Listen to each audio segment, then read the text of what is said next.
This video will show you how to use RGBlink Mini Mix to set up a virtual studio. The most advantage of Mini Mix brings one-person operation for production happened. The user interface of Mini Mix is simple.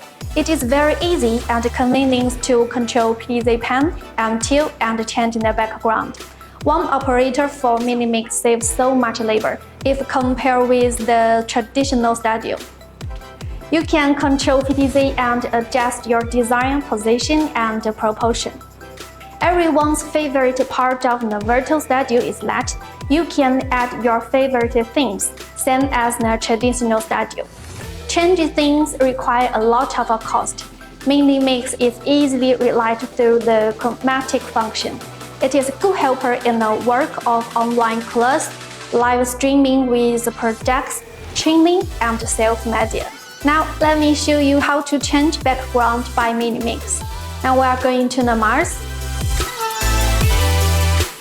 And then we are going to the waterfall from the Mars. Next, we are going to the science broadcast. Okay, if you are interested in this product or have any question, please feel free to contact us. Thank you.